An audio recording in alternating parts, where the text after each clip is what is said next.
Bueno, acá estamos de vuelta con este segmento que llamamos El Hilito, donde, bueno, trato de traer todas las semanas alguna historia que por algún motivo me llamó la atención y me llevó a tirar de ese hilito imaginario para conocer un poco más, para entender un poco cómo se construye cada una de esas historias. En este caso vamos a hablar de un disco de Luis Alberto Spinetta, un disco que es conocido como el disco maldito de Spinetta, si nos permitimos la licencia. El disco se llama Only Love Can Sustain, que traducido al español es Solo el amor puede sostener. Y bueno, carga con una marca rara en la historia de Luis Alberto Spinetta. Es su único disco cantado completamente en inglés. Es un álbum que el propio Spinetta de alguna manera borró de su repertorio, ya que, bueno, en el disco se limitó a poner la voz, no toca, y compuso algunas de las canciones, no todas. Fue el disco que menos vendió de toda su obra, el que no aparece en los tributos, el que casi nadie nombra cuando se habla de su legado. Quedó como un paréntesis incómodo, un secreto a voces. Pero escuchado hoy, a contramano de ese olvido, suena como un discazo oculto que merece revancha. Corrían los años de la dictadura, y entre el 76 y el 80, el rock argentino, que ya había parido varias generaciones de ídolos, estaba viviendo una suerte de diáspora, porque muchos de estos ídolos se habían tenido que exiliar. No necesariamente todos por cuestiones de persecución política, aunque algunos sí, pero bueno, porque también les resultaba muy difícil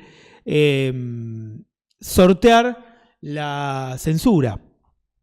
Así que bueno, los que se quedaron tocaban donde podían, a media luz, sorteando esta censura.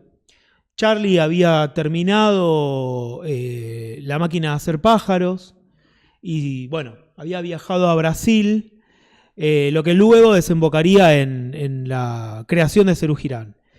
Spinetta, por su parte, había disuelto Invisible, y, como decíamos, se entregaba sin prejuicios a un romance cada vez más intenso con el jazz. Only Love Can Sustain fue el final y el principio de este proceso. Porque es tanto el final como el principio, es lo que vamos a ir tratando de desentrañar en esta columna. El punto de llegada de la caótica y genial banda Spinetta, ese colectivo cambiante que podía sonar como un trío sin batería o como un sexteto con vientos, y al mismo tiempo la bisagra que lo llevaría a Spinetta Jade. Este disco, que como decíamos antes, se grabó en Estados Unidos, en inglés, con sesionistas y arregladores profesionales, terminó siendo el disco que esa demencial banda Spinetta nunca llegó a registrar. Y aunque la historia lo haya dejado como un desvío, las conexiones con Alma de Diamante son tan claras, Alma de Diamante es el primer disco de Spinetta Jade, son tan claras que cuesta no escucharlo como el prólogo oculto de Jade. El principio, en realidad, estaba un par de años antes, en 1976, cuando Spinetta conoce a Diego Rapoport, un tecladista con formación sólida. Bueno, acá vemos a la banda, la que llamamos la que se dio a llamar Banda Spinetta, que es la que decimos que no llegó a grabar ningún disco. ¿Quién es el bajista? ¿Sabes o te comprometo? No, me compromete. Porque vi la foto ahí y se parece a alguien. No, lo tengo luego. Bueno, acá está en la foto Spinetta junto a Diego Rapoport, a quien estábamos nombrando. Un tecladista con formación sólida y swing jazzero que lo deslumbró. Ese encuentro se convirtió en amistad eterna, tanto que en el mítico show de las bandas eternas fue Rapoport quien coloreó con teclados celestiales, ella también. Hay un hecho bastante trágico en la historia de esta amistad, que es que en la última semana de diciembre de 2011, ya con Spinetta gravemente enfermo, sufriendo un cáncer de pulmón muy agresivo, Rapoport lo vino a visitar y Rapoport residía en Bariloche en ese momento, y en el viaje de vuelta sufrió un paro cardíaco. No me la conté. Y falleció. A los pocos meses, fruto de este cáncer agresivo, fallece Luis Alberto Spinetta. Así que bueno, esto que decía antes de que es una amistad que los acompañó este último momento, es así de literal. Bueno, volviendo al derrotero que nos lleva hasta este disco maldito, el primer capítulo de esa etapa fue 18 Minutos del Sol, editado en 1977 con Machi Rufino en bajo, Rapoport en teclados y Osvaldo López en batería. Es un disco luminoso, lleno de improvisaciones largas, jazz moderno y limpio que dividió aguas. Muchos se sintieron traicionados, decían que el flaco se había ablandado, que se había puesto intelectual, que se sofisticó demasiado. Como si después de Pescado Invisible no se le permitiera explorar otros universos. Ahí podemos ver la tapa del disco. Es un disco que a mí particularmente me gusta mucho. Es uno de los primeros discos que escuché de Spinetta. Y bueno, a mí me pasa un poco esto esto mismo de que para los discos que sobresalen, los temas que sobresalen de este disco, bueno, para mí son bastante emblemáticos. Tanto Canción para todos los días de la vida como Toda la vida tiene música hoy son como los temas que más sobresalen. Años después, en su show Post Invisible, una noche de junio del 77, el público le reclamaba a Spinetta que cantara Muchacha, Nena Boba, Cantata, sus hits. Esto era algo que se repetía mucho cuando Spinetta tocaba en vivo, que su público le pedía canciones y él la iba desestimando, y había siempre un ida y vuelta medio tenso y un poco gracioso también, en el cual el público pedía cosas, Spinetta respondía a veces con alguna gracia, a veces con enojo, o le pedían que toque el blues de Chris, o que no se muriera nunca. Bueno, hay varios registros incluso de estos pimponeos entre Spinetta y su público. Luis, fiel a su brújula, ignoró estos pedidos y empezó a tocar On Green Dolphin Street, un estándar de jazz inmortalizado por Miles Davis, Coltrane, Bill Evans y Chet Baker. O sea, tocó un estándar. Pero antes se tomó un momento para declarar su manifiesto. Es mi deseo y el de todos los que vinimos a tocar en este concierto que de alguna manera esto pueda abrir una nueva etapa de la música que se está escuchando en Buenos Aires. En un viejo enemigo mío llamado jazz, con el tiempo encontré, a través de enamorarme de las cosas que me pasaron, y esto que hablábamos de haber conocido a Diego Rapoport, quien le trajo un poco este universo, encontré un gran aliado. De alguna manera yo quiero rendir un homenaje a los músicos de jazz. De ahí en adelante la banda Spinetta empezó a crecer, expandirse, mutar. La propuesta se volvía más compleja, tanto en sonido como en poesía. Eran tiempos en los que Luis devoraba a Carlos Castaneda y las enseñanzas de Don Juan. Entre la improvisación jazzera y los viajes espirituales, las canciones se estiraban hasta convertirse en rituales de larga duración. Por esta caravana pasaron nombres que hoy son leyenda. Además de Machi, Rapoport y Osvaldo López, desfilaron Marcelo Vidal primero y Rinaldo Raffanelli después en bajo. Así que, respondiendo a tu pregunta, probablemente alguno de ellos dos sea el que está en la foto. Luis Cerábolo en batería, Bernardo Baraja en saxo, Gustavo Moreto en trompeta, Leo Sujatovich, que es el padre de Mateo Sujatovich, ¿es? Sí. El cantante de Conociendo Rusia. Y Eduardo Bettelman en teclado, Gustavo Basterrica en guitarra. Nos quedamos un cachito en Gustavo Basterrica porque vamos a volver a él ahora cuando vayamos al disco puntualmente. Un seleccionado en perpetuo movimiento. Bueno, acá nos estamos adelantando, pero no hay problema. En medio de este tránsito jazzero fue que irrumpió, dejemos la foto, no pasa nada, Guillermo Vilas. Se puede spoilear, no pasa nada. Un amigo cercano, padrino de Dante, ni hablar que además era el mejor tenista argentino, de hecho el mejor tenista argentino al día de hoy.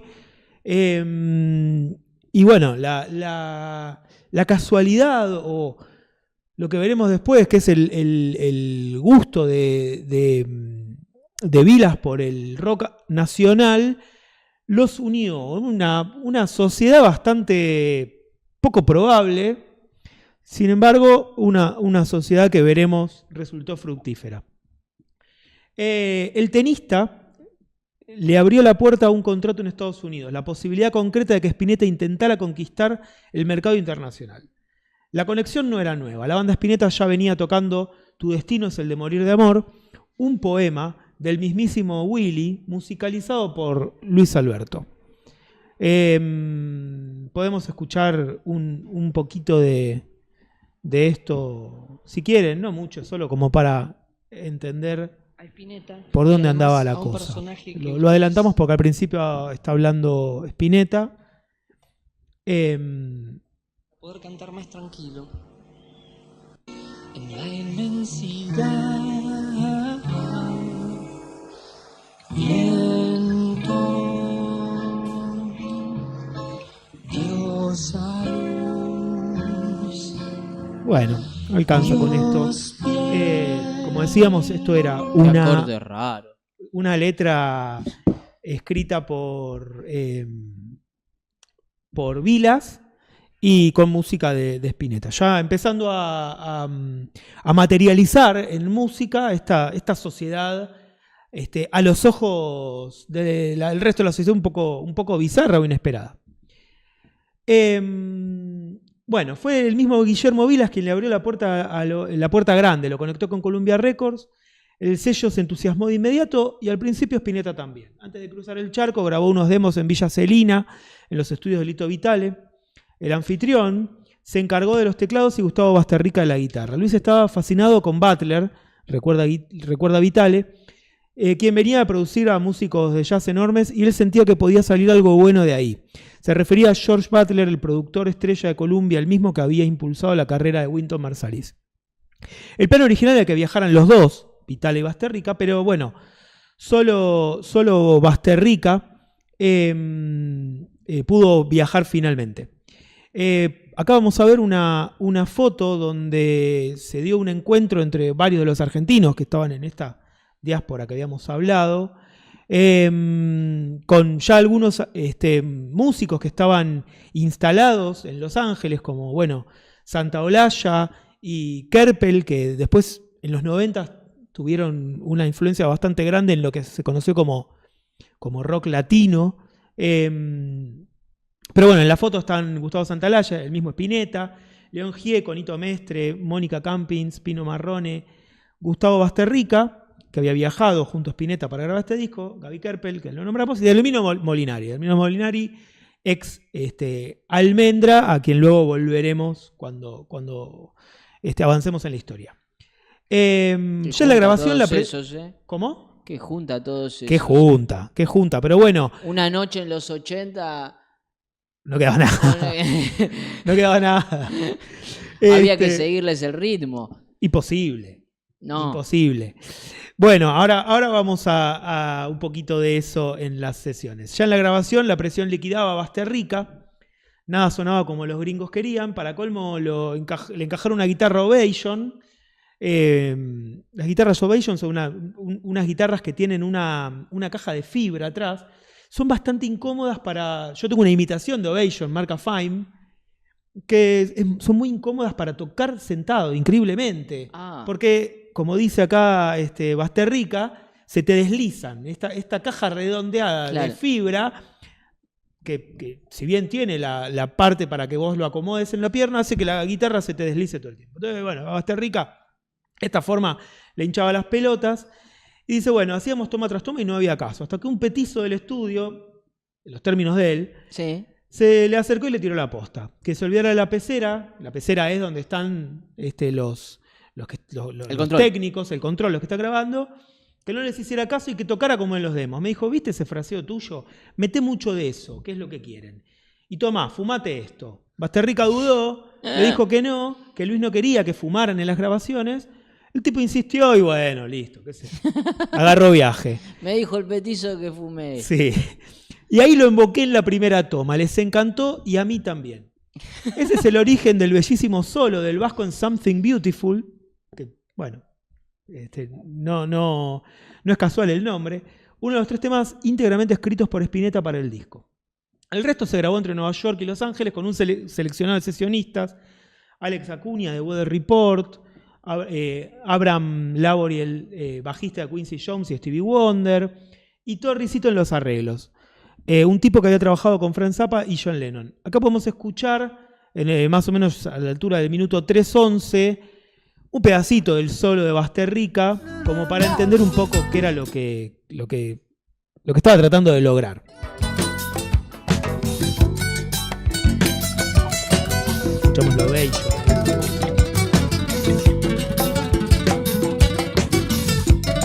Basterrica, por supuesto, guitarrista de Los Abuelos de la Nada, uno de los mejores guitarristas de la Argentina.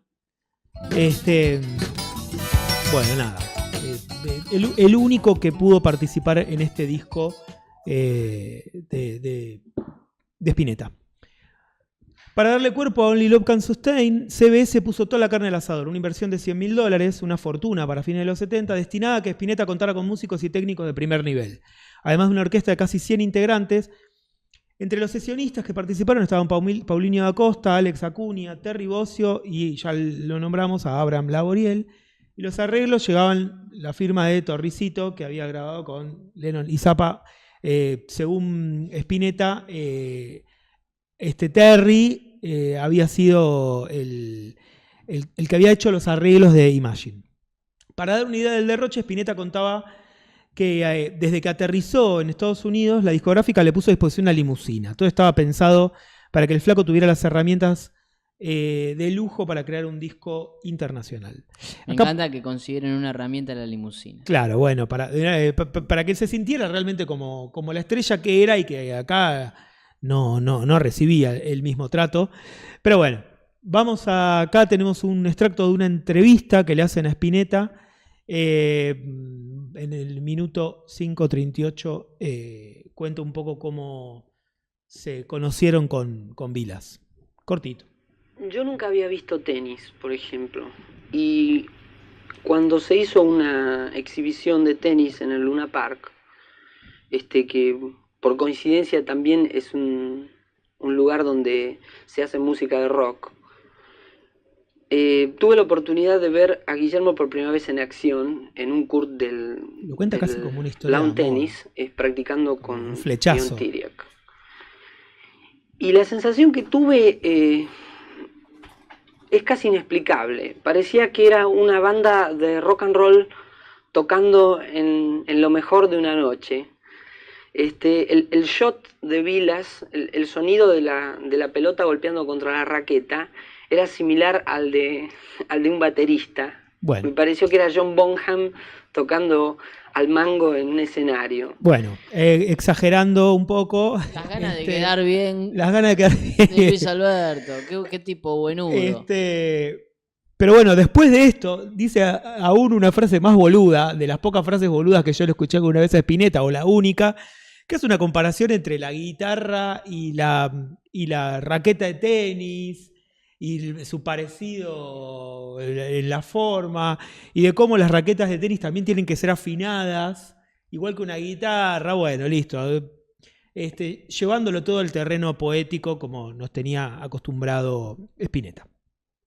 El repertorio incluyó rarezas, Presagio de amor, Casi un bolero yaceado, que era un tema que era un cover de una canción de Gino Vanelli.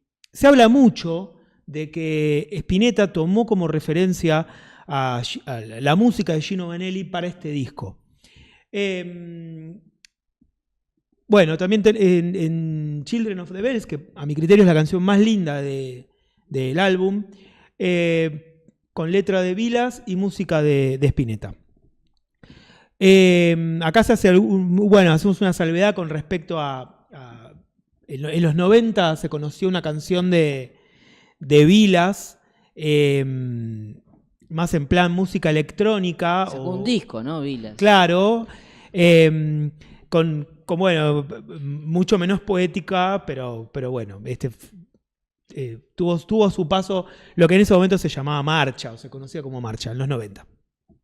En este caso se trata de un poema sencillo, traducido al inglés, volviendo a la canción de Children of the Bells, y trabajado con un arreglo fino. El resultado, un sonido pulido, casi pasteurizado, pero efectivo. Podemos escuchar un poquito de Children of the Bells. Este es el tema de Gino Vanelli. Vamos al otro. El de Gino Vanelli lo podemos saltear, no hay problema.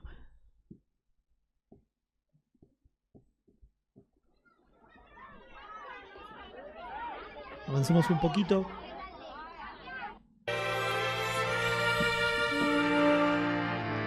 Acá podemos escuchar un poco el tipo de sonido que habían logrado para este disco.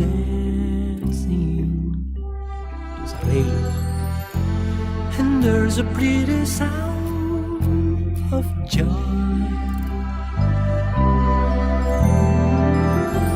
in every word of love. Tu cara es la cara que hemos hecho todos cuando escuchamos este disco por primera vez. ¿Cómo no te escucho? Que tu cara es la que hicimos todos cuando escuchamos este disco por primera vez. Fue como... Bueno, y ya que estamos viendo la tapa a la que vamos a volver en breve, también una tapa bastante rara para la discografía de Spinetta. Pensemos que venimos de la tapa de A 18 minutos del sol, donde era bueno, una flor, una foto con algo muy natural. El disco escondía rarezas que hoy suenan a presagio, entre ellas 3 interludios de menos de un minuto, bautizados con un nombre que ya adelantaba el futuro: Jade 1, 2 y 3. En ellos Spinetta tararea melodías etéreas sobre teclados vaporosos, cercanos a lo que después serían Umbral o Alma de Diamante. Pero no era el interludio, era un tema entero que alguien en la producción decidió cortar en pedazos. El título del disco venía de otra canción, Only Love Can Sustain. Spinetta la compuso en inglés y luego la reescribió en castellano para cantarla en vivo en Buenos Aires. Una de esas ocasiones fue la única presentación de Jade en Obras con Vital en teclados. Una canción muy lenta, con una letra tremenda, con polenta de verdad, recuerda al pianista. Esta la podemos saltear, no la escuchemos porque si no es un embole. Que me disculpe el flaco, pero no pasa nada. El público argentino nunca perdonó ese movimiento, el disco cayó pésimo y la tapa no ayudó.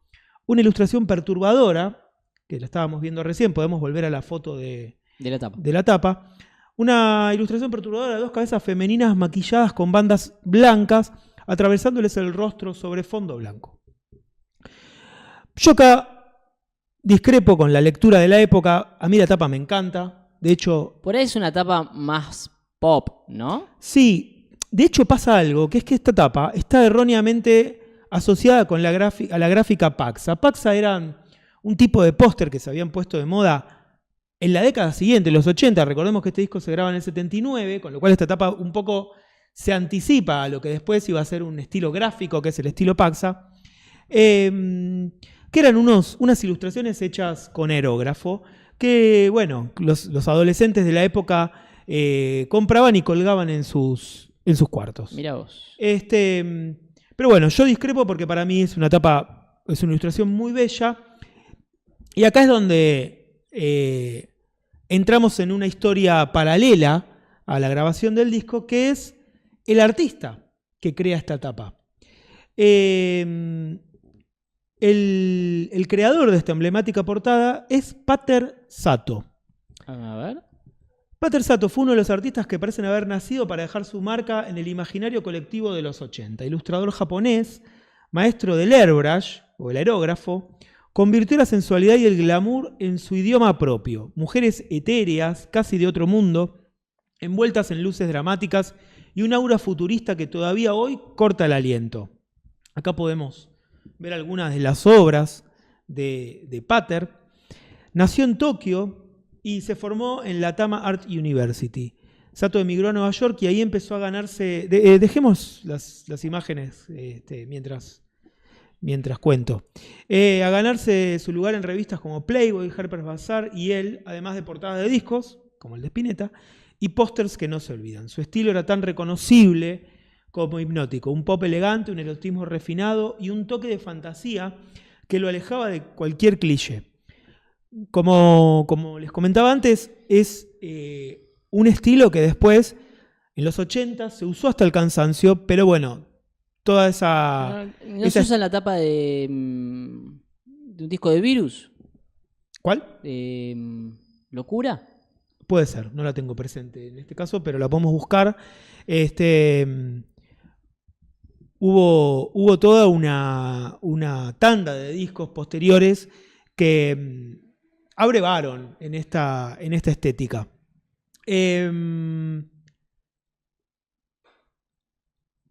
Bueno, en Japón se volvió una especie de culto. Su libro Seduction lo consolidó como el referente del aerógrafo y la ilustración comercial de su época. Murió joven, a los 49 años, pero dejó un legado visual que todavía coleccionistas y fans del estilo... Ahí tenemos la foto, absolutamente. Un estilo bastante similar. Esto, bueno, tiene su propia impronta, pero abreva un poco en el estilo de Pater Sato. Como les decía, murió joven, pero su legado visual sigue persistiendo.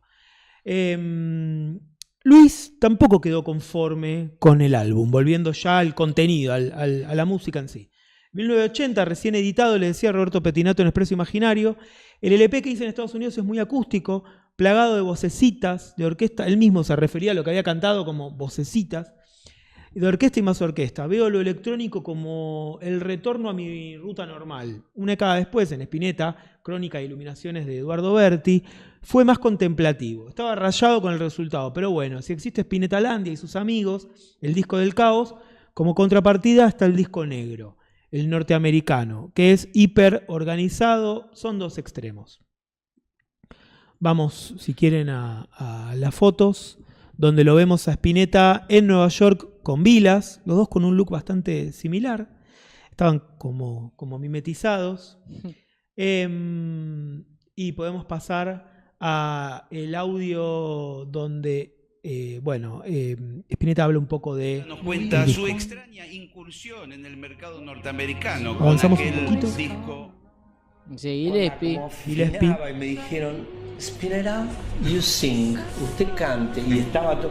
Nunca me había pasado, ni en Cristálida, ni nada, que yo estuviera con un Neumann acá, con el antipop, y toda la monada con las partituras de Luis Alberto, y todo el mundo. Te mata. ¿Cómo la vas a pasar bien? Bueno, ahí lo vemos cantando ¿Entendés? también. Pero no la pasé bien porque, ¿entendés? De golpe, por ejemplo, un arreglo me lo hizo como si yo fuera Tony Bennett, pero mal. O sea, un arreglo alucinante, pero para un cantante que está Enter my life, like you were. ¿Entendés? Entonces yo sufrí mucho con eso. Por otro lado, me entero que ese Storycito, el que hizo el arreglo de Imagine para John Lennon, y que me... Cuando yo me dije, con esos nenes se estaba codeando, pero él igual no estaba conforme porque de alguna manera toda esta situación lo había encorsetado y lo había reducido al rol de cantante, nada más. 17 años después, en 1997, el flaco ya había hecho las paces con su criatura maldita. En el programa Bla Bla Bla de MTV sorprendió con una confesión. No estoy arrepentido ni nada, es un disco que volvería a hacer porque era un gran desafío y lo hice. Es un disco demasiado gótico, por decir algo.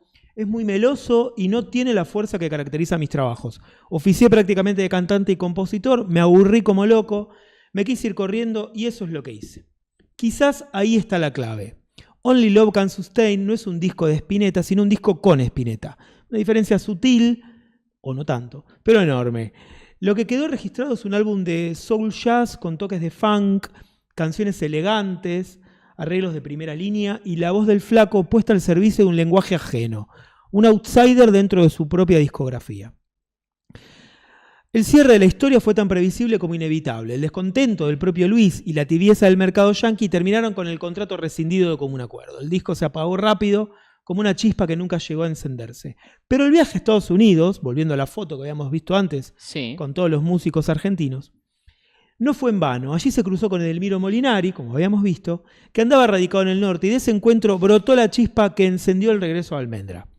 El retorno tuvo algo de rito fundacional. La primera banda de Luis, reunida otra vez, gira con Aura Mitológica y un nuevo álbum. Edelmiro Molinari es el primero a la derecha de la pantalla. Lo cierto es que el capítulo de Only Love Can Sustain dejó además un eco simbólico, el de la lengua en la que debía cantarse el rock argentino. A comienzos de los 80, algunos no le perdonaron a Spinetta que, después de tanto batallar, tanto romper las bolas, porque hay algo que incluso los Box Day cuentan, que ellos tenían todo su repertorio en inglés, y en un show Spinetta, un joven Spinetta, se les acerca y les dice: muchachos, está buenísimo lo que hacen, pero tienen que cantar en español. Y a partir de ahí los Box Day les quedó resonando este comentario y decidieron cambiar todo su repertorio al español, lo cual hizo que después, bueno, obviamente sacaran discos emblemáticos y desarrollaran toda una carrera cantando en nuestro idioma. Pero no es algo que hizo solo con Box Day, era algo que él iba como evangelizando. Entonces, cuando el tipo se va a Estados Unidos y graba un disco en inglés. todo en inglés, flaco. claro, entonces rompiste tanto los huevos para terminar cantando en inglés. Una polémica que décadas más tarde se volvería a encender, aunque en clave distinta, con los Pericos y Luca Prodan. Pero ese es otro hilito. Perfecto. Barros, vamos a un corte y volvemos enseguida a pasear por la provincia de Buenos Aires. Dale.